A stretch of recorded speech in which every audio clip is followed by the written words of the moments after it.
자, 우리 열감지기에 대해서는 전부 살펴봤고요. 이번 시간은 연기감지기를 보도록 하겠습니다. 우선 연기감지기의 자세한 종류를 보기 전에 어떤 장소에 연기감지기를 설치해야 되는지 내용부터 살펴보도록 할게요. 지금 1번에 나와 있는 요 1번부터 5번까지에 해당되는 장소에 있어서는요. 무조건 연기감지기를 설치를 해야 됩니다. 열감지기가 아니고요. 근데 어떤 장소인지를 가서 살펴보게 되면 수직적으로 굉장히 공간이 길 위로 올라와 있거나 혹은 옆으로 굉장히 긴 복도 같은 경우 있죠. 이런 경우들은 열이 올라가다가 혹은 옆으로 가다가 식어버리게 됩니다. 그래서 감지기가 원활하게 작동하지 않기 때문에 이러한 장소에는 무조건 연기감지기를 설치한다라고 볼 수가 있습니다. 그래서 가장 첫 번째를 가서 보게 되면 나오는 내용이 계단이에요. 혹은 경사로 혹은 에스컬레이터가 다니는 곳들 전부 다 위에 뚫려 있잖아요. 계단 연결되어 있는 부분 가서 보게 되면 그런 곳들은 전부 연기감지기가 설치가 됩니다. 그리고 두 번째, 옆으로 굉장히 긴 복도. 복도 같은 경우도 연기인데 30m 미만의 경우에 있어서는 열감지기 설치 가능합니다. 굉장히 복도가 짧잖아요. 그럼 빠르게 온도가 상승할 수 있기 때문에 충분히 열감지기로도 감지가 가능합니다. 그런데 길이가 길다라고 하게 되면은 열 자체가 옆으로 뻗어나가면서 식어버리기 때문에 연기감지기 설치한다라고 볼 수가 있겠습니다.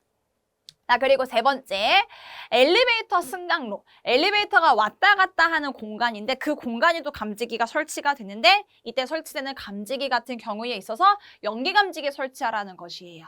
요렇게만 우리가 원래 정리하면 되는데 이 뒤에는 거의 시험 안 나오거든요. 그럼에도 불구하고 궁금해하시는 분들이 계시더라고요. 그래서 미리 같이 설명을 좀 드리게 되면 권상기실 있는 경우는 권상기실에 연기감지기 설치해라 라는 그런 내용입니다. 권상기실 쉽게 이야기하면 기계실이라고 생각을 하면 돼요. 엘리베이터가 왔다 갔다 하는 통로 있죠. 그래서 엘리베이터가 설치가 되고 아래로 내려갔다 위로 올라갔다 라고 합니다. 네, 층고가 조금 낮은 건물 같은 경우에 있어서는요. 이렇게 엘리베이터가 왔다 갔다 할 때 압력을 줘서 위로 올라갔다 내려갔다 할 수 있는 유압식으로 설치가 되는데 층고가 굉장히 높은 경우에 있어서는 압력을 주는 것으로 막 끝에까지 올라갔다가 하기 힘듭니다. 그래서 도르래를 이용한 방식 생각하시면 돼요. 위에서 엘리베이터를 끌어당기고 밑으로 내릴 수가 있는 도르래 같은 방식이 설치가 되는데 이게 설치가 되는 그 장소를 우리는 권상기실이라고 표현을 합니다. 그래서 권상기실 있는 경우는 권상기실에까지 살펴봐서 연기감지기 설치해라 라는 내용이라고 볼 수가 있습니다. 기계실이라고 생각하면 돼요. 자, 다음 린넨슈트. 린넨슈트 같은 경우는 그 건축물 내에 있는 수직적인 공간이라고 생각을 하면 되는데 쉽게 호텔을 가지고서 이야기를 해보도록 할게요. 호텔이 있었습니다. 호텔은 층이 굉장히 많죠. 그리고 각각 방이 되게 많아요. 근데 호텔 같은 경우는 방을 매일매일 청소하잖아요. 그러다 보니 침구, 세탁해야 될 게 굉장히 많이 나오죠. 수건도 굉장히 많이 나오고요. 근데 보통 호텔 세탁실 같은 경우는 지하에 많이 있습니다. 그럼 여기 가장 끝에 층이 30층이었다고 보도록 할게요.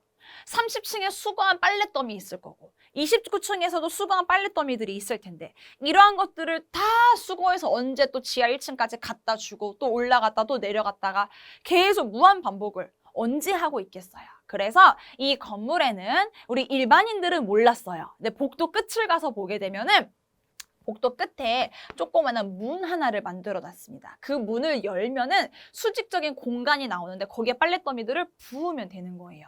그럼 그 통로를 통해서 빨랫더미들이 쭉 내려옵니다. 어디까지? 지하 세탁실까지. 그럼 세탁실로 바로 빨랫더미들이 가게 되는 거죠. 그럼 요 공간 자체는요. 저기 30층부터 1층까지 뻥 뚫려 있는 수직적인 공간이죠. 이곳에서 충분히 화재가 발생을 할 수가 있습니다. 그럼 화재가 발생하면 빨리 화재가 났구나라는 걸 알아차려야 되니까 감지기를 설치해야 되겠죠. 이때 설치하는 감지기는 뭐가 돈다? 수직적인 공간이 연기감지기 설치하겠다. 그래서 린넨슈트라는 단어가 들어간 거라고 보시면 됩니다. 그리고 파이프라는 것은 넓은 큰 파이프를 의미하게 되는 건데 파이프 덕트는 안에가 비어 있어요. 제연 설비처럼 공기를 집어 넣을 수 있는 큰 파이프라고 생각하시고요. 피트 같은 경우에 있어서는 그 안에 여러 가지 전선들이나 이런 배관들이 들어가 있는 겁니다. 그래서 그냥 파이프, 피트, 덕트 이런 공간들도 전부 다 수직적인 공간이기 때문에 이렇게 연기 감지기 설치한다라고 볼 수가 있습니다. 시험에는요, 요 나머지 것들 안 나와요. 우리가 중요하게 보고 가야 되는 건 계단, 복도, 엘리베이터 요 정도로만 정리하시면 됩니다. 그리고 네 번째로 와서 보게 되면 천장과 반자의 높이가 15m 이상 20m 미만인 장소에도 연기 감지기 설치합니다. 우리 앞에서 부착 높이에 따른 감지기 설치 기준을 가서 보게 되면은요. 15m에서 20m를 이렇게 외웠습니다. 이광현 1종이다. 이온화식, 광전식, 그리고 연기복합형. 전부 다 연기감지기죠. 15에서 20m 사이는 연기감지기밖에 설치할 수가 없습니다. 그래서 그걸 다시 한번 표현해 놓은 내용이라고 보실 수가 있고요. 자, 그리고 다섯 번째, 거실. 거실이라고 하는 거는 모든 사람들이 공용으로 사용할 수 있는 큰 넓은 공간을 의미하게 되는 것인데 이런 곳에 설치되는 거실에도 연기감지기를 설치해라라는 겁니다. 그런데 여기 나오는 다섯 번째는요. 거의 시험에 안 나옵니다. 한 번도 안 나왔어요. 그래서 따로 외우실 필요는 없고 그냥 이렇게 거실에도 연기감지기 설치하는구나라고만 우리가 생각하시면 됩니다. 자, 그럼 이제 연기감지기를 어떻게 설치를 해야 되는지 그 기준을 들어가서 하나하나씩을 살펴보도록 할 텐데 우선 가장 첫 번째 종류 아니에요. 이 감지기를 바닥 면적 얼마에 하나를 설치를 할 건지 그 기준을 갈 겁니다. 근데 연기감지기는요. 이렇게 바닥 면적에 대한 기준도 나오기도 하지만 뒤로 넘어가서 보게 되면은 복도에 설치하는 경우에 있어서도 그리고 이제 층고, 수직거리죠. 계단에 설치하는 경우에 있어서도 기준이 각자 다 따로따로 정해져 있어요. 이걸 우리는 따로 숙지를 해야 됩니다. 다시 정리하면 앞에 차동식 같은 경우는요. 그냥 넓은 공간에 보통 많이 설치를 하는 것이었죠. 그래서 바닥 면적 기준밖에 없었습니다. 가장 대표적인 예로 979-7762, 5454-4315 이런 바닥 면적 기준밖에 없었죠. 그런데 연기감지기는요. 우리 설치해야 되는 장소를 다시 한번 좀 생각을 해보게 되면은 가장 첫 번째로 계단이 있었어요. 계단. 그럼 이 계단이라고 하는 것을 통해서 확인을 해볼 수가 있는 게 수직거리라고 하는 기준이 나오겠구나라고 볼 수 있습니다. 높이 몇 미터마다 하나씩 설치를 하자. 자, 그리고 두 번째를 가보도록 할게요. 복도에 설치를 한다라고 했습니다. 옆으로 설치하는 거죠. 100m짜리 복도랑 200m짜리 복도가 있는데 둘 다 하나만 설치할 수는 없는 거잖아요. 복도 몇 미터마다 하나씩 설치하자라는 것으로서 보행거리라고 하는 기준이 있습니다. 자, 그리고 이거 죄송해요. 그리고 세 번째, 거실에도 설치한다고 했죠. 넓은 공간에 거실에 설치한다고 했습니다. 이 거실은 바닥 면적 몇 제곱미터마다 하나씩 설치한다라는 내용이 들어가야 되죠. 그래서 바닥 면적 기준이 있습니다. 그래서 연기감지기는 좀 따로따로 정리를 하셔야 돼요. 계단에 설치하는 경우랑 복도에 설치하는 경우랑 각종 거실에 설치하는 기준으로 나눠서 봐야 됩니다. 그중 가장 첫 번째가 바닥 면적 기준으로서 거실에 설치할 때라고 생각하시면 됩니다. 바닥 면적 기준이에요. 자, 부착 높이 기준 가서 보게 되면 크게 두 갈래로 나눠지게 됩니다. 4m 미만과 4에서 20m 미만까지 크게 두 갈래로 나눠지게 되고요. 연기감지기 같은 경우는 1종과 2종과 3종이 있었습니다. 3종이 굉장히 감도가 둔한 거예요. 그래서 더 촘촘하게 설치를 해야 되기 때문에 바닥 면적 기준이 더 작다고 볼 수가 있습니다. 근데 여기 4m 이상 20m 미만 가서 보니까 3종 설치 안 한다는 거 보이시죠? 이거 우리 요 내용 떠올리시면 돼요. 감지기 부착 높이에 따른 기준에 가서 봤을 때 4종에서 8m 사이, 4m에서 8m 사이에 우리가 제외되는 거 2개 있었죠. 그것 빼고는 모든 감지기 다 설치된다라고 했습니다. 빠지는 두 가지가 뭐였어요? 첫 번째가 정온식 2종, 그리고 또 하나는 연기식 3종이었죠. 설치 못하는 것. 그래서 여기에 3종이 없는 겁니다. 그래서 없다라는 거 기억하시고 4m 미만이면서 감지기가 1종과 2종이다라고 하게 되면 바닥 면적 150제곱미터마다 하나 설치하고요. 만약에 4m가 넘어갔습니다라고 하게 되면은 반절 뚝 잘라줍니다. 75제곱미터마다 하나 설치하면 돼요. 그럼 3종 같은 경우는 여기 50 그대로 와서 50제곱미터마다 하나 설치한다라고 볼 수 있습니다. 이렇게 거실 같은 경우는 바닥 면적 기준 갑니다 라고 기억을 해주시면 돼요. 자, 그 다음에 두 번째로 가겠습니다. 복도와 통로가 나왔습니다. 옆으로 긴 공간을 말하게 되는 거죠. 우리 복도 같은 경우는 보행거리 기준 가져간다라고 했어요. 근데 감지기는 1종과 2종과 3종이 있다고 했죠. 앞서 본 것처럼 1종과 2종은 하나의 세트라고 가져가시고 3종만 별도로 가져가시면 됩니다. 1종과 2종 같은 경우는요. 복도 30m마다 하나씩 설치를 합니다. 보행거리 30m마다 설치를 한다. 그런데 3종 같은 경우는 감도가 좀 떨어지는 거기 때문에 더 촘촘하게 설치를 해야 돼요. 그래서 20m마다 합니다라고 볼 수 있습니다. 내용 가서 보게 되면 감지기는 복도 및 통로에 있어서 보행거리 30m마다인데 3종은 20m마다죠. 그럼 여기 앞에 있는 3종 30이라는 것은 1종과 2종을 의미하는 거라고 볼 수가 있습니다. 자, 그리고 또 뒤에 넘어가기 전에 우리 미리 여기 단어부터 좀 보도록 할게요. 보행거리. 자, 보행거리라고 하는 게 있고 우리가 같이 구분을 해야 되는 것이 수평거리가예요. 수평거리. 저 소방설비기사 이제 전기 구조 파트에 있어서는 수평거리와 보행거리라는 그 단어가 나오게 되거든요. 그 두 가지를 구분 지으셔야 됩니다. 수평거리 같은 경우는 콤파스로 내가 원을 돌린 거리를 말하게 되고요. 보행거리는 내가 직접 걷는 거리를 의미하게 됩니다. 그러니까 예를 들어서 이런 복도가 있었어요. 꺾이는 복도.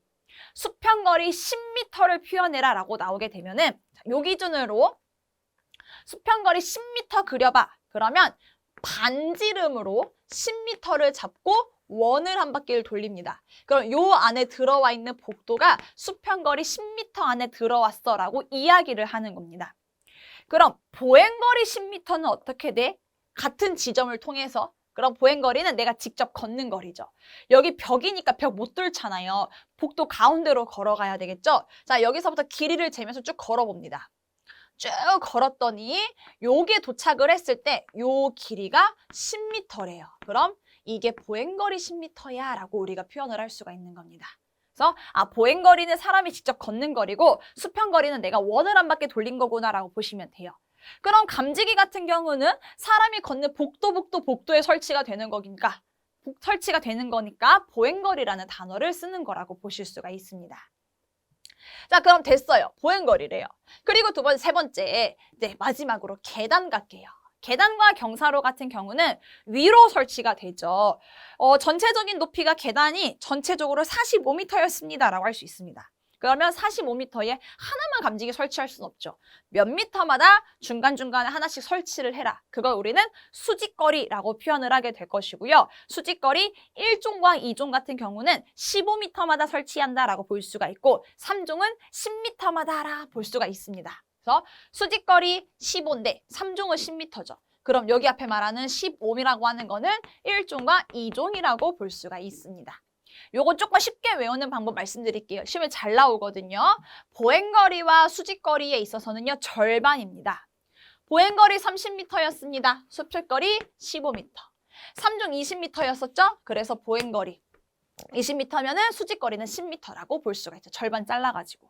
그래서 연기감지기는 총 이렇게 3가지 기준으로 우리가 정리를 해야 된다는 것 꼭 기억해 주시면 되겠습니다. 너무너무 중요해요. 너무너무 중요하고 실기 때도 너무너무 중요하게 적용을 할 겁니다.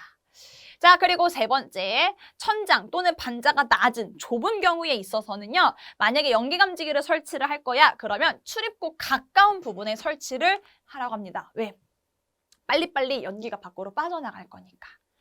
막 밖으로 나가려고 할 거 아니에요. 연기 자체들은요. 그럼 좀 굉장히 작은 사이즈 같은 건물 같은 경우는 출입구로 빨리 밖으로 나가려고 하다 보니까 출입구 근처에 연기 감지기를 설치를 해놔야 그 빨리 밖으로 나가려 하는 연기들을 검출할 수가 있다는 거죠. 자, 그리고 세 번째, 만약에 배기구가 있으면 배기구를 통해서 연기를 밖으로 배출시키죠. 그러니 배기구 바로 옆에 연기 감지기를 설치를 해놔야 흘러나오게 되는 연기들을 빠르게 검출할 수가 있는 겁니다. 배기구 근처에 한다. 그리고 5번째, 자, 벽과 보가 있다. 그럼 0.6m 이상 떨어져야 됩니다. 벽이라고 하는 것은요, 바로 여기 옆에 벽인 거죠. 벽이 있으면 벽에다 감지기 설치하지 말아라는 거예요. 너무 가깝게. 왜? 연기가 위로 올라가죠. 그럼 천장에 따라서 쭉 흘러갈 텐데 이 천장 맞고 옆으로 꺾일 수가 있잖아요. 그럼 요 부분까지는 연기가 제대로 들어가질 않다 보니까 감지기가 작동하지 않을 수가 있다라는 거죠. 뭐 아래에서 이렇게 연기가 올라가더라도 벽 맞고 꺾일 수가 있으니 안 들어간다. 그러니 벽으로부터 무조건 0.6m 이상 떨어진 부분에 감지기 설치해라 라는 의미라고 볼 수가 있고요. 자, 그럼 보는 무엇입니까? 천장에 노출되어 있는 우리 주차장만 가서 확인을 해보더라도 중간중간에 요렇게 천장에 보가 튀어나와 있는 것들이 있어요. 마감 처리가 안 돼 있어가지고 노출돼 있어서 요렇게 튀어나와 있는 걸 우리는 보라고 표현을 합니다. 이 보 옆에도 마찬가지로 내가 감지기를 설치를 해놨다고 보도록 할게요. 그럼 연기 올라갔다가 보 맞고 옆으로 꺾이서 옆으로 넘어갈 수 있죠. 그럼 요 자리엔 연기가 제대로 안 들어오겠죠. 그럼 감지기 작동 안 하잖아요. 그러니 보가 있거나 벽이 있으면 이 보와 벽으로부터는 좀 떨어져라. 그게 몇이냐 기준이 0.6이다 라고 볼 수가 있는 겁니다. 연기 감지기들이 설치가 될 때 이런 기준에 맞춰서 설치를 해야 된다. 라고 생각을 해주시면 되고요. 자, 그럼 지금부터는 그 종류 하나하나를 살펴보겠습니다. 가장 첫 번째, 이온화식입니다. 이온화식. 이온화식은 스포트형 종류 하나밖에 없기 때문에 그냥 하나의 원리만 기억을 하고 가시면 돼요. 자, 이온화식. 우선은 가장 중요한 거 먼저 체크를 해드리게 되면은 방사선언의 아메리슘 이사일 꼭 기억하셔야 됩니다. 필기 단골 문제 중에 하나예요. 아메리슘 이사일 방사선언. 이게 하나의 감지기 내부라고 이렇게 생각하시면 돼요. 하나의 감지기예요. 하나의 감지기 안에는 이런 모습을 하고 있는 겁니다. 중요한 거는 요것보다는 여기예요. 여기. 자, 감지기를 가서 보게 되면 내부 이온실이라고 하는 게 있고 외부 이온실이 있습니다. 이거 그림을 제가 조금 더 단순하게 그려드리도록 할게요. 좀만 더 단순하게 세로로 그리겠습니다. 요렇게. 그럼 내부 이온실이라고 하는 게 있고요. 그리고 여기는 그냥 바깥쪽이에요. 외부 이온실이라고 하는 게 있습니다. 두 개 밀폐돼 있는 거예요. 여기 내부에는 요렇게 방사선언이라고 하는 게 있고 외부에도 요렇게 방사선언이라고 하는 게 있습니다. 그래서 요 사이에 이 내부와 외부 사이에 방사선언을 설치를 하다 보니까 요렇게 전류가 흐르게 되는 거죠. 요렇게. 요걸 우리는 뭐라고 표현을 할 거냐? 아메리슘 이사일을 이용하는 거다. 아메리슘 이사일이다라고 보는 겁니다. 아메리슘 이사일. 그것을 내부와 외부에 설치를 하다 보니 요 사이에 전류가 흐를 수가 있게끔 만들어줬다라는 거예요. 근데 화재가 발생을 하게 되면 요 안에 뭐가 들어갑니까? 연기가 들어가게 되는 거죠.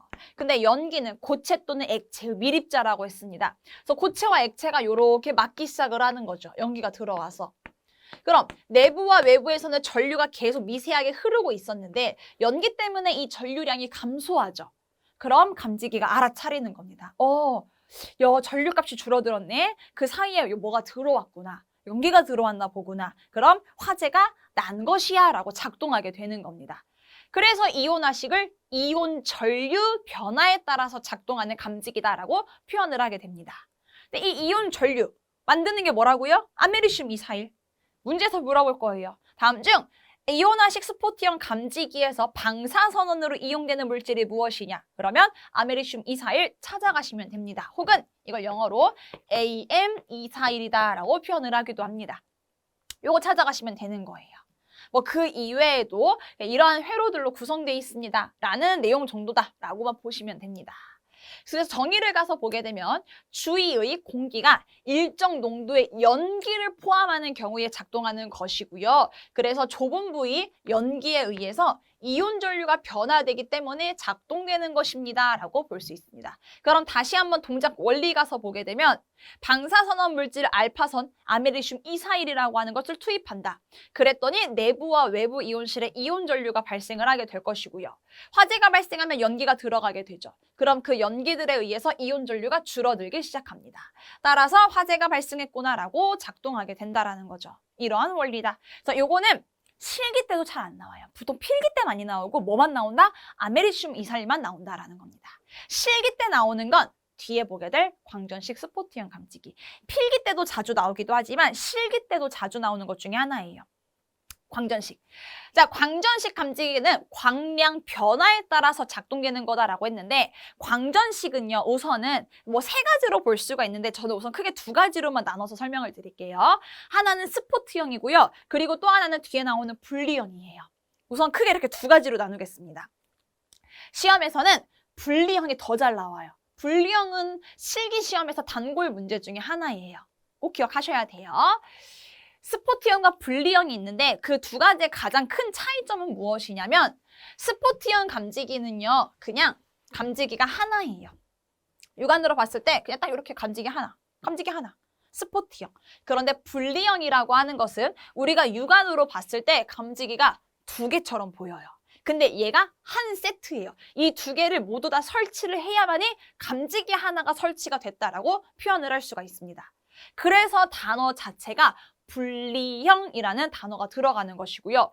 감지기가 분리되어 있으니까 되게 특이하잖아요. 그렇죠? 일반 감지기랑은 좀 다르죠. 그래서 시험에서는 분리형이 출제가 되는 거라고 볼 수가 있습니다. 자, 그럼 스포트형 감지기의 원리부터 살펴보도록 할게요. 광량의 변화라고 했죠. 광전식은요. 근데 그 중에서도 스포트형 감지기 같은 경우는요, 광량이 증가함에 따라서 작동되는 거라고 볼 수가 있습니다. 광량이 증가합니다. 요거는요, 하나의 감지기 내부에 있는 모습이에요. 감지기 하나 내부를 가서 보게 되면은 이렇게 빛을 주게 되는, 여기는 송광부라고 해요. 송광부가 있고요. 그리고 빛을 받게 되는 수광부라고 하는 게 있습니다. 송광부와 수광부. 이거 좀 더 간단하게 제가 그냥 오른쪽에다 표현해 볼게요. 하나의 감지기인데 여기에는 이렇게 빛을 주게 되는 송광부가 있고 아래쪽에는 빛을 받게 되는 수광부가 있는 겁니다. 송광부는 빛을 계속 내보내요. 빛이 계속 이렇게 나오고 있습니다. 근데 수광부는 빛을 받는 곳인데 기역자로 되어 있다 보니까 송광부에서 나오는 빛을 전혀 받질 못합니다.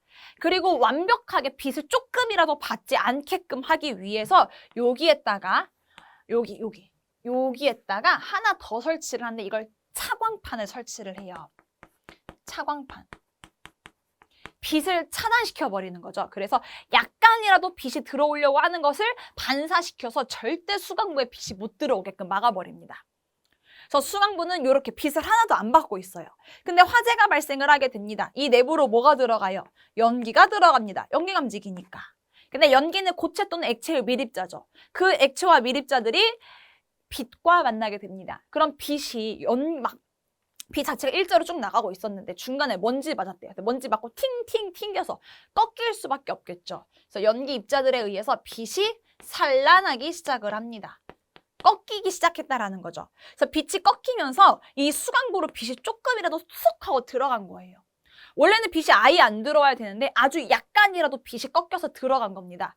그럼 수광부에서 원래 빛이 안 들어오게 되는데 왜 빛이 들어왔지? 아, 연기가 들어와서 빛 자체들이 꺾이기 시작을 했구나라는 걸 알아차리는 거죠. 요래서 화재가 났습니다라고 신호를 전달하게 되는 겁니다. 그래서 광량이 증가된 거죠. 누구 입장에서 바라보면 되느냐? 수광부 입장에서 바라보면 되는 겁니다.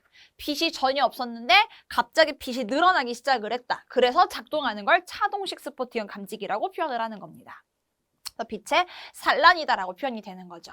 그럼 다시 한번 정의를 가서 보게 되면 주위 공기가 일정한 농도 연기를 포함하게 되는 경우에 작동하는 것인데 광량의 변화로 작동하는 것을 말한다. 이때 말하는 이 광량의 변화는 앞에 있었던 요거 스포트형은 광량이 증가됨에 따라 작동하는 거다라고 볼 수 있죠. 그래서 화재가 발생하고요. 감지기 안에 연기가 들어가니 수광부 광량이 증가한다.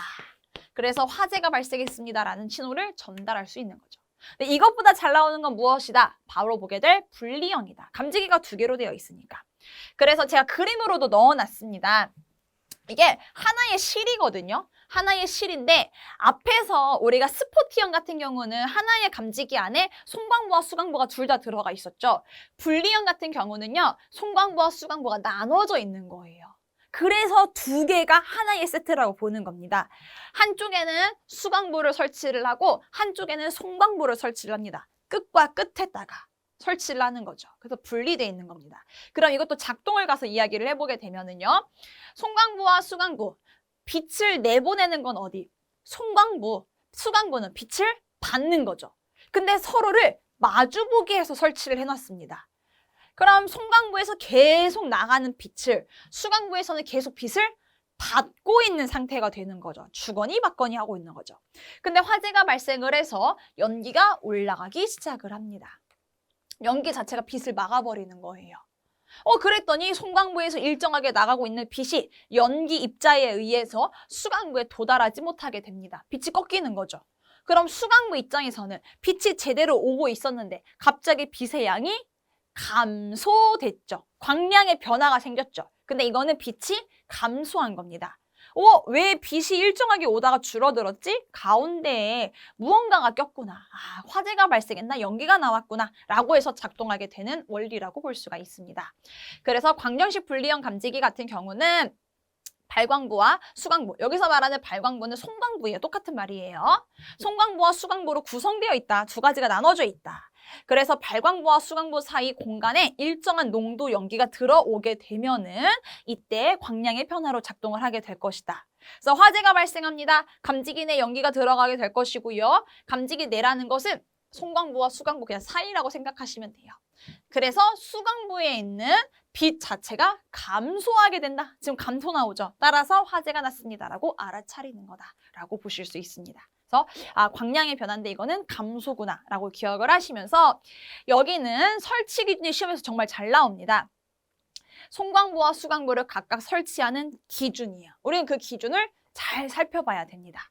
자, 그림을 통해서 먼저 공부하고 글로 가서 보도록 할게요. 자, 송광부와 수광부를 설치를 하는데 이거 서로가 마주보게 설치를 하거든요.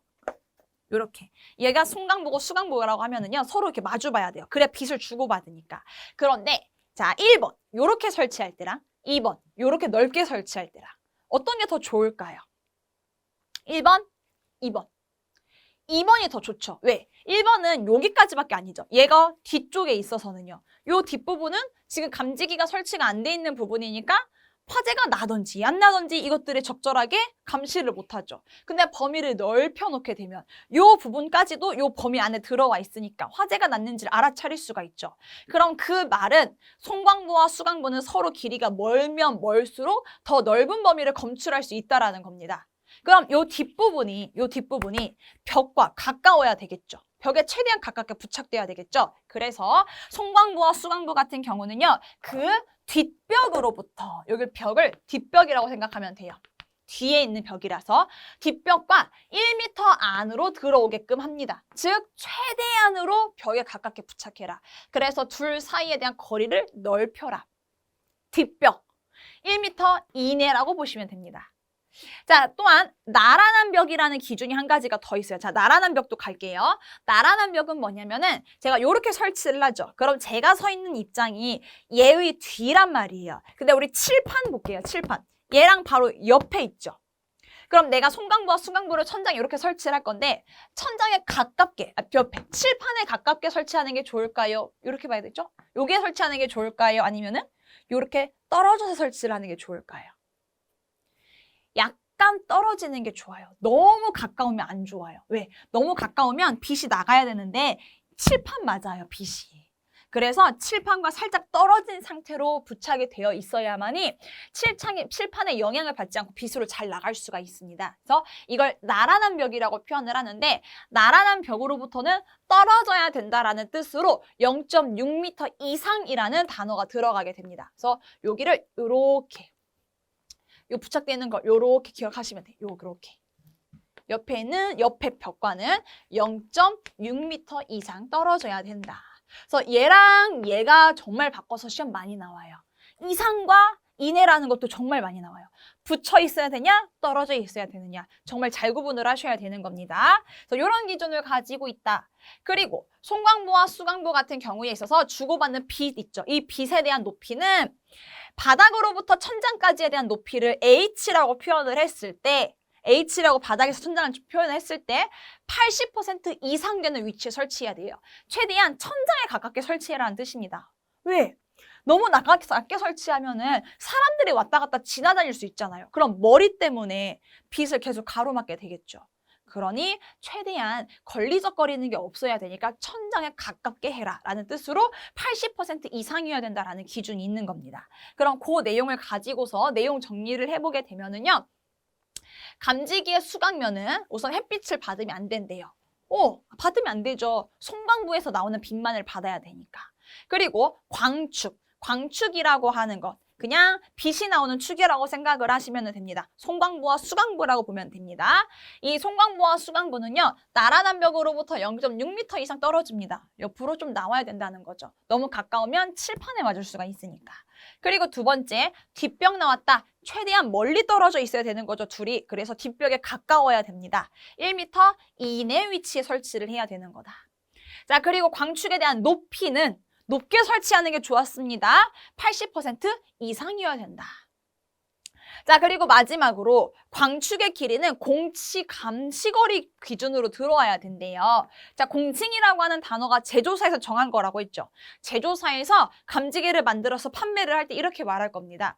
이 감지기는요, 송광부와 수광부 사이의 거리가 100m까지 측정할 수가 있습니다. 100m 안에 들어와야 돼요. 그럼 내가 건물을 가서 보니까 나는 복도가 20m가, 200m가 됐대. 그럼 이거 100m짜리 설치할 수 있어요, 없어요? 못하죠. 근데 나는 보니까 그 실에 대한 길이가 80m야. 그럼 100m짜리 사서 충분히 설치가 가능하죠. 이렇게 광축에 대한 전체적인 길이는 제조사에서 정한 범위 안에 들어오는 걸 설치해라. 그런 기준이다라고 볼 수가 있습니다. 근데 여기서 중요한 건 무엇이다? 뒷벽과 나란한 벽에 대한 각각의 기준이다. 0.6m 이상, 1m 이내. 이것만 정확하게 기억을 하시면 되겠습니다. 자, 그리고 광전식에는 원래 한 가지가 더 있어요. 공기흡입형. 근데 이거 공기흡입형이 시험에 진짜 잘 안 나오는 거거든요. 그래서 그냥 간단하게 이런 게 있구나라고만 여러분들 기억하시면 됩니다. 보통 공기흡입형이 이제 어디에 많이 설치가 되냐면 반도체 공장 같은 경우에 있어서 많이 설치가 돼요. 필기 때는 안 나왔거든요. 실기 때 설치 장소가 어디냐라고 물어본 적이 있어요. 그럼 반도체 공장 혹은 뭐 전산실 이런 곳에 설치합니다라고 기억해 주시면 됩니다. 공기흡입형인데 이 공기흡입형 감지기를 가면은요, 요 관 자체가 파이프로 돼 있어요. 배관 파이프. 근데 파이프인데 가운데가 구멍이 뚫려 있습니다. 빵꾸가 뚫려 있어요. 이걸 좀 더 자세하게 제가 그림을 그려보게 되면은 요렇게 관이 천장에 설치가 될 거고요. 관이 요렇게 빵꾸가 뚫려져 있습니다. 그리고 그 아래에 수신부가 있어요. 수신부. 연기가 쭉 들어오게 되는 거죠. 화재가 발생하면은요, 요 구멍을 통해서 연기가 들어오게 됩니다. 그 들어온 연기가 수신부 안으로 들어오게 될 거예요. 그러면서 작동되는 원리가 될 텐데, 여기 수신부 쪽에 들어오는 입구 부분을 가서 보게 되면은 여기에 필터가 하나 설치돼 있어요. 중요하진 않아요. 여기 필터는 생활 먼지를 걸러낼 수 있는 필터. 그러니까 담배 같은 거 필 수도 있고 공장이다 보니까 먼지가 나올 수도 있죠. 그런 약간 발생하는 먼지들을 빨아들인 것들은 필터에서 걸러냅니다. 근데 화재가 발생해서 나오는 연기들은 그 양이 너무 많기 때문에 필터를 뚫고 안으로 들어오는 거예요. 안으로 쭉 들어옵니다. 이때 연기를 좀 더 잘 빨아들일 수가 있게끔 여기에 뭐가 설치가 돼 있냐면은 팬이 하나 설치가 돼 있어요. 중요하지 않아요. 팬이 있어요. 그리고 여기 옆에는 빛을 내보낼 수 있는 게 있어요. 빛 내보내는 거 뭐예요? 송광부. 빛을 계속 내보내고 있습니다. 쭉 빛을. 그리고 여기 하단을 가서 보게 되면 여기 아래쪽에 이제 빛을 받아야 되는 거죠. 수광부? 아니에요. 수광부는 아니고요. 우리 여기를 뭐라고 표현을 할 거냐면은 에너지를 변환시켜 줄 수가 있는 어떤 장치가 들어가 있습니다. 이걸 포토다이오드라고 할 거예요. 다이오드가 있는데 포토다이오드예요. 나중에 전기 회로 과목에서 볼 수 있습니다. 포토다이오드. 이 포토다이오드의 역할은 뭐냐면요. 만약에 빛을 받죠. 그럼 이 빛에 대한 에너지를요. 전기 에너지로 전환시켜주는 역할을 하게 됩니다. 자, 그럼 작동 원리를 한번 볼까요? 화재가 발생했습니다. 팬이 막 돌아가니까 연기들을 쭉 빨아들입니다. 쫙 필터를 거쳐서 왔어요. 근데 들어온 연기들에 의해서 송광부의 빛들이 산란하기 시작을 합니다. 빛과 만났으니. 그래서 송광부에서 나오는 빛들이 꺾이기 시작을 하는 거죠. 이 꺾인 빛이 포토다이오드로 쏙 들어갑니다. 근데 이 포토다이오드는 빛을 받으면은요, 그걸 전기로 바꿔버려요. 전류가 흐르는 거죠. 빛이 들어오자마자 전기 에너지로 변환을 시키면서 전류값을 보내줍니다. 그래서 화재가 났구나라는 걸 알아차리는 거죠. 전기가 통했으니까. 그 원리 공기 흡입형이다라고 볼 수가 있습니다. 감지기 내부에 장착되어 있는 공기 흡입 장치로 감지하고자 하는 위치의 공기를 흡입하고 그 흡입한 공기에 일정한 농도의 연기가 같이 포함이 돼 있다. 그럼 작동하는 거다라고 볼 수 있죠. 그래서 흡입기를 통해서 연기가 들어오고 수신부 안으로 연기가 들어온다. 수신기 안에 다이오드가 작동하게 될 텐데 이 다이오드는 빛에 대한 에너지를 전기 에너지로 변환시켜주는 것을 말한다. 그래서 그 전기적인 에너지 전달로 인해서 화재가 났구나라고 신호를 송신하게 되는 거다. 주로 어디 설치된다? 전산실 혹은 반도체 공장에 설치된다라고 볼 수 있습니다. 요것도 빛에 대한 거니까 광전식이다라고 볼 수가 있는 것이죠. 하지만 잘 나오진 않는다라는 것, 요 정도로만 정리하시면 됩니다. 자, 그리고 불꽃 감지기를 갈게요. 자, 불꽃 감지기 같은 경우는 적외선식 혹은 자외선식이라는 게 있었죠. 이거 자세하게 볼 필요 없습니다. 그냥 불꽃 감지기를 설치하는 기준, 전체적인 내용만 숙지를 하시면 되는데 불꽃 감지기에는요. 요 단어만 보시면 돼요. 공칭 감시 거리가 있고 공칭 시야각이 있다라는 것만 보시면 됩니다. 공칭이라고 하는 건 제조사에서 정한 거죠. 불꽃 감지기는 보통 층고가 굉장히 높은 경우에 있어 많이 설치가 됩니다. 아래쪽에서 막 화재가 발생하게 되면은 이 불꽃을 감시하는 역할을 하죠. 그래서 불꽃 감지기는 보통 이렇게 천장에 많이 설치가 돼 있고요. 바닥을 이렇게 지켜보고 있는 상태예요. 아래쪽을 바라보고 있는 상태. 그래서 여기 계속 아래쪽을 바라보고 있을 텐데 요 바라볼 때 요 각도를 우리는 공칭 시야각이라고 합니다. 그러니까 즉 각도가 넓은 것은 천장까지 계속 지켜보는 거예요. 여기까지 불꽃을. 근데 각도가 좁은 거는 한 요 정도의 범위밖에 만약에 요렇게 설치가 돼 있다고 하면 요 정도로밖에 범위를 보지 못한다라는 거죠. 근데 각도가 넓은 경우에 있어서는 내가 각도가 넓게 지켜보는 것은 요만큼에 해당되는 바닥 면적을 다 볼 수가 있다라는 겁니다. 근데 이러한 각을 정한 건 누가 정한다? 제조사에서 만들어져서 나오는 거다. 그래서 공칭 시야각이라고 표현을 하는 것이고요. 그리고 거기에 공칭 감시 거리는 내가 얼마만큼을 지켜볼 것이냐 그 거리를 의미하는 거다라고 볼 수가 있습니다. 감지기는 공칭 감시 거리와 시야각을 기준으로 그 구역이 이 범위 안에 다 들어와 있어야 된다라는 겁니다. 그래서 감지기를 설치를 할 때 내가 분홍 색깔에 해당되는 각으로서 이렇게 감지기가 설치가 됐다. 그럼 이 부분까지는 감시가 되지만 이 부분은 감시가 안 되잖아요. 그럼 이 부분도 확인할 수 있게끔 감지기를 추가로 설치를 해서 다 확인할 수 있어야 된다. 만약에 여기도 감시가 안 되고 있으면 또 하나 설치를 해서 이렇게 감시할 수 있게끔 만들어줘야 되죠. 그런 내용이다. 그래서 과거 기출에서 실기 시험에서 여기 괄호치기 문제를 채우라고 출제가 된 적이 있었다라고 기억을 해주시면 됩니다. 그래서 감지기는 화재 감지를 유효하게 감지할 수 있는 모서리, 벽 등에 설치한다. 자, 우리가 또 중요하게 봐야 되는 것 1차적으로 모서리라든지 벽에 설치하세요라는 게 먼저 나와요. 구석에 설치를 하든지 혹은 그냥 벽에 부착을 해서 설치를 하든지 모서리 또는 벽에 설치해라. 그런데 만약에 모서리 벽 안 된다. 천장에 설치할 수 있겠죠. 천장에 설치를 할 때는 바닥을 바라보게 설치해야 된다. 그래서 괄호치기 문제로 실기 때 출제가 되거든요. 이 자리에 정확하게 어떤 단어가 들어갈지 우리가 구분을 해야 돼요. 그래서 가장 첫 번째 모서리와 벽에 설치합니다. 기억하시고 만약에 천장에 설치할 겁니다. 그러면 바닥을 향하게끔 설치하세요 라고 내용을 정리해 주시면 되겠습니다. 자, 그리고 5번째 수분이 많은 곳은 방수형한다. 넘어갈게요. 이런 기준 가지고 있다. 그래서 종류에는 자외선, 적외선 있다. 이거 시험 한 번도 안 나왔어요. 그냥 종류만 기억하시면 되겠습니다. 그리고 뭐 나머지들 겸용으로 할 수 있는 거 있습니다. 확인만 하시고 다음 발신기로 가보도록 하겠습니다. 발신기예요. 우리 감지기 끝난 거예요. 감지기 끝나고 이제 발신기 들어가는 겁니다. 자, 그럼 발신기를 들어가기 전에 지금 현재 우리가 배우고 있는 것 무슨 설비인지 한번 다시 생각해 볼게요. 우리가 지금 현재 배우고 있는 건 뭐예요?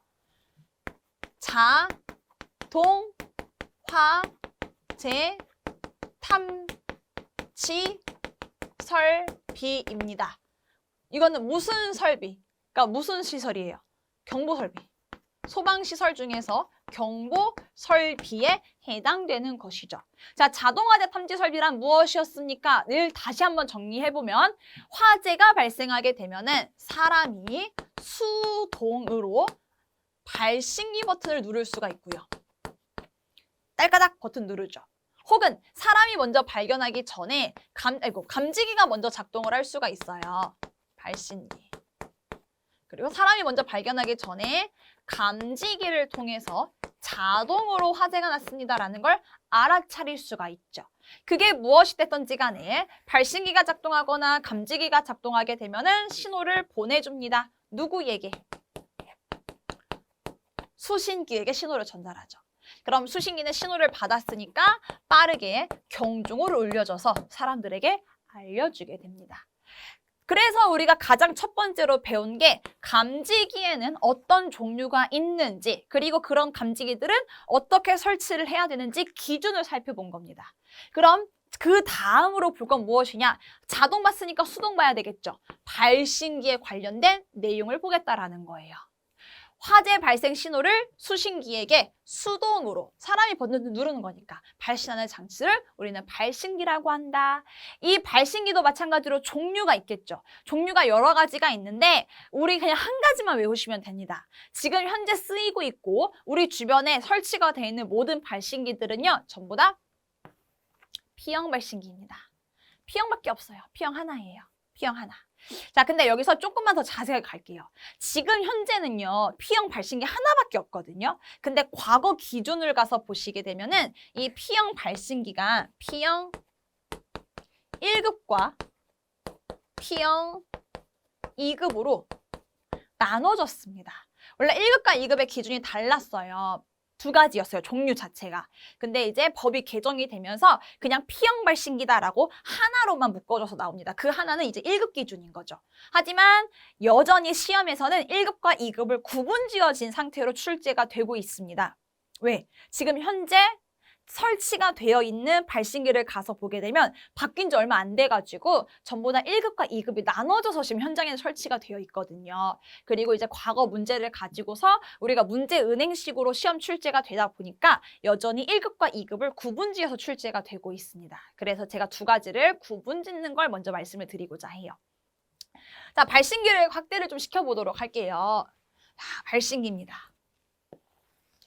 빨간 색깔로 우리 발신기 있죠. 발신기 가장 위에 가서 보게 되면 뭐가 있냐? 명판이 있어요. 발신기라고 이름이 적혀져 있죠. 그렇게 중요하지 않죠. 그리고 그 아래로 가서 보게 되면 뭐가 있냐면 요 안에 요렇게 잘 안 보였을 거예요. 빨간 색깔로 전화라고 적혀져 있는 뚜껑이 하나가 있습니다. 자세하게 들여다보면 적혀져 있어요. 그럼 내가 이거 옆으로 딸까닥 누르죠. 그럼 이게 옆으로 돌아가거든요. 케이스여가지고 옆으로 돌아가면은 그 사이에 뭐가 있냐면 구멍이 하나가 이렇게 나옵니다. 구멍이 빵꾸 뚫려져 있어요. 전화잭이요. 전화잭. 이 전화잭 같은 경우는 어떤 때 사용을 하냐면은 우리 일반 전화기 있죠. 이렇게 돼지꼬리 나와 있는 전화기. 일반 전화기. 요거 돼지꼬리 달려져 있는 전화기를 갖고 가요. 수화기만 들고 가는 거죠. 그래서 요 수화기 끄터리를 여기에다 꽂습니다. 그럼 전화 통화돼요. 누구랑? 수신기에 있는 사람이랑. 수신기도 마찬가지로 이렇게 전화잭이 있거든요. 그래서 수신기에다가도 전화기를 꽂고 발신기에도 전화기를 꽂으면은요, 서로 사람이 전화 통화를 할 수가 있습니다. 이걸 왜 만들어 놨을까요? 이걸 왜 만들었을까? 지금 현재는 우리가 핸드폰이 굉장히 많이 보급화되어 있기 때문에 핸드폰을 가지고서 서로 소통을 하면서 점검을 할 수가 있는데 과거에는 우리 한 30년 전만 생각하더라도 그때 핸드폰 많이 없었어요. 삐삐 사용하시는 분들이라든지 혹은 아니면 아예 아무것도 들고 다니질 않았죠. 그런 경우에 있어서는 점검하러 나갔을 때 어떻게 서로 소통을 했겠어요. 그래서 점검을 좀 용이하게 하기 위해서 발신기가 5층에 있고 수신기가 1층에 있는데 5층과 1층에 있는 사람이 서로 소통을 해야 될 거 아니에요. 그래서 만들어준 거라고 보시면 됩니다. 전화찍. 고요. 그리고 그 아래로 가서 보게 되면 투명한 플라스틱으로 막혀져 있죠. 그 내부를 살짝 들여다보게 되면은 검정 색깔로 스위치가 있습니다. 그 스위치 있어야 내가 버튼 눌러서 신호를 전달할 거 아니에요. 그리고 그 스위치 위를 가서 보게 되면은요, 굉장히 조그맣게 등이 하나가 이렇게 들어가 있어요. 꺼져 있어요. 꺼져 있는데 어느 순간 불이 들어옵니다. 어떨 때 들어오냐? 내가 스위치 버튼 누르죠. 그러면 수신기로 신호가 전달이 될 거 아니에요. 그러면 응답해 줍니다. 불 들어와요. 그래서 요 이름이 응답등이에요. 너가 발신기 버튼을 잘 눌러가지고 수신기로 신호가 전달 잘 됐어. 응답해주는 등입니다. 그래서 감지기가 이제 화재가 발생해서 막 경종이 울리잖아요. 그럼 발신기를 가서 딱 쳐다봐요. 그랬을 때 응답등에 불 들어와 있죠. 그러면 어딘가에서 누군가가 발신기 버튼 눌러가지고 신호를 전달했기 때문에 경종이 울린 겁니다. 근데 경종이 울리는데 발신기를 가서 보니까 응답등에 불이 안 들어와 있죠. 그러면 사람이 누른 것은 아니고요. 감지기가 작동해서 신호가 전달된 거다라고 볼 수 있습니다. 그래서 응답등은 발신기를 통해서 수신기로 신호 전달했을 때 전달이 잘 되면은 불 들어오는 거다라고 볼 수 있어요. 이게 지금 현재 일반적으로 쓰이게 되는 발신기의 모습인데 여기에서 전화잭이 있고 응답등이 있다라고 했잖아요. 이 전화잭과 응답등이 있으면 1급이에요. 근데 2급 같은 경우는 전화잭도 없고 응답등도 없어요. 뭐만 있냐? 그냥 누른 버튼 스위치만 있어요. 버튼 누를 수만 있게끔. 이렇게 1급과 2급을 구분지었습니다. 과거에는요. 그런데 지금은 다 1급으로 만들어진다라고 보시면 됩니다. 근데 아직 기출은 나오고 있다라는 것. 그래서 기출에서 최근 기출 어떻게 출제가 됐느냐? 다음 P형 2급의 구성으로 뭐 옳은 것은 어떤 거냐라고 나오죠. 그럼 전화잭 X 그리고 응답등 X. 근데 누른 버튼 스위치 나왔다? 걔는 맞다. 보실 수가 있죠. 이런 식으로 우리가 찾아내면 되는 것이다. 1급과 2급에 이런 차이가 있습니다라고 볼 수가 있습니다. 그럼 이러한 발신기들은 어떻게 설치를 합니까? 그 설치 기준을 좀 들어가서 살펴보도록 할게요. 자, 우선 사람이 누르는 거니까 조작이 쉬운 장소에 설치하죠. 그리고 사람이 누르는 거니까 그 높이 기준은 고려할 필요 없죠. 무조건 몇이 될 거니까. 0.8에서 1.5. 사람 손목에서 어깨까지의 높이가 될 거니까. 자, 그리고 두 번째를 가서 볼 텐데 두 번째가 이제 중요한 내용입니다. 발신기 같은 경우는 층마다 설치가 돼 있어야 되죠. 그래야 그 층에 빨리 가서 버튼 눌러가지고 화재가 났다라는 걸 알려줘야 되니까 층마다 설치합니다. 근데 층마다 설치를 하는 건 좋아요. 근데 건물의 사이즈가 굉장히 작은 거였으면 한 층에 하나만 설치하면 되죠. 근데 우리 쇼핑센터 혹은 대형 마트 이런 걸 생각을 해보면 한 층에 대한 넓이가 굉장히 넓습니다. 근데 거기에 하나만 설치할 수 있느냐? 아니죠. 하나만 설치했다가 저쪽 끝에서 화재가 발생했다는 걸 내가 알았어요. 그럼 발신기를 찾아가지고 막 저쪽 끝에까지 달려가야 되겠죠. 만약에 하나만 있다고 하면은. 그러니 많이 설치를 해놔야 됩니다. 넓이가 넓으면은요. 그 기준을 우리는 몇으로 잡을 거냐? 수평거리 25m마다 설치한다라고 표현을 할 겁니다. 이렇게 넓은 공간이 하나 있었어요. 내가 여기에다 발신기를 하나를 설치를 했어요. 그럼 여기는 발신기가 없을 거 아니에요. 근데 여기서 화재가 났대. 그럼 발신기 버튼 누르러 저희가 뛰어갈 수는 없죠. 촘촘하게 설치를 할 텐데 수평거리 25m마다 설치합니다. 그 말은 반지름 25m마다 설치한다라는 거죠. 요 기준을 두고 하나의 원을 돌립니다. 이거 요만하게 돌려야겠네요. 이렇게 돌립니다.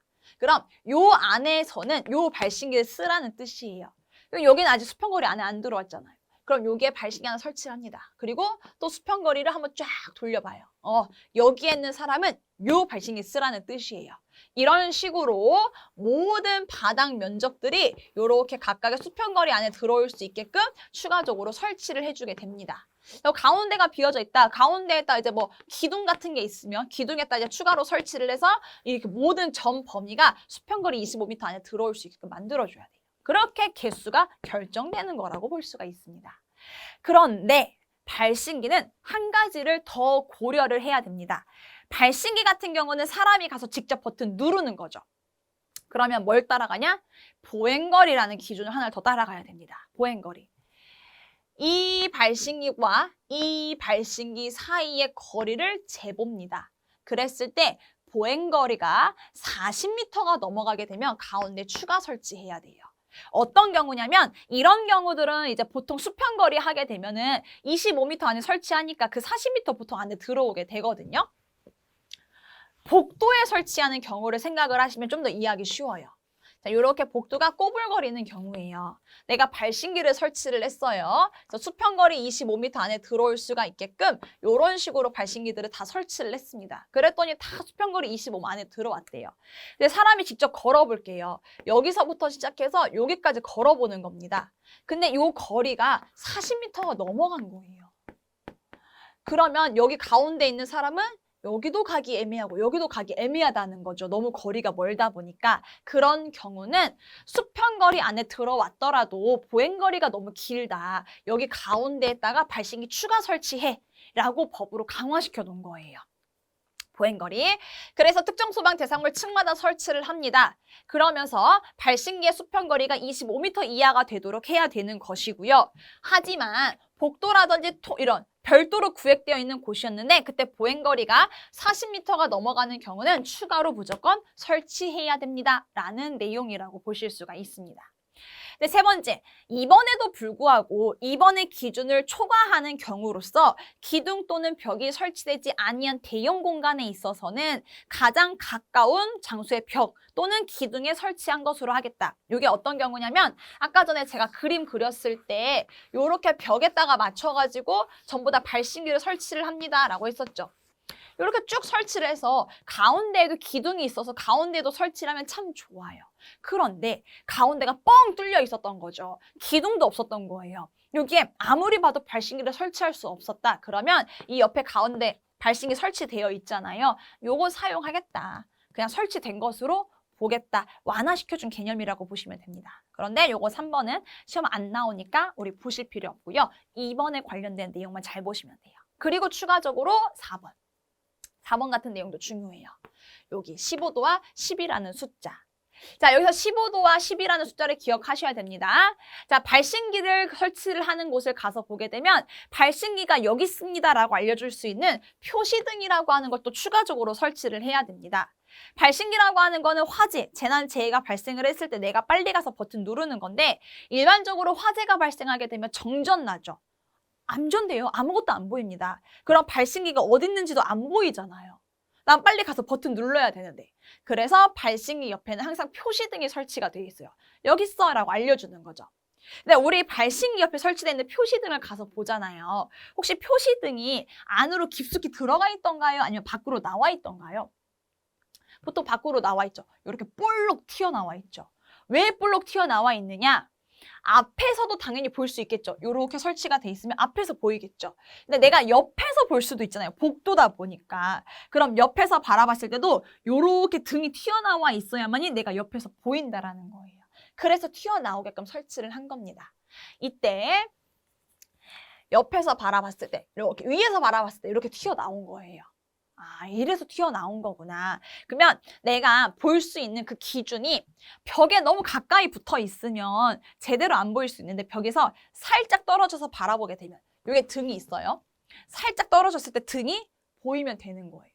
너무 벽에 가깝게 붙어버리면 잘 안 보일 수도 있어. 하지만 벽에서 살짝 떨어지면 등이 보여야 된다. 그 기준을 우리는 몇 도로 가져가냐? 15도 이상이라는 겁니다. 벽으로부터 15도 이상이 된 지점에서는 무조건 얘가 보여야 돼요. 무조건 15도 이상이 될 때는 무조건 보여야 돼요. 너무 벽에 가까우면은 안 보일 수 있다. 하지만 15도 이상 부분부터는 보여야 된다. 이 범위에서는 무조건 표시등 보여야 돼요.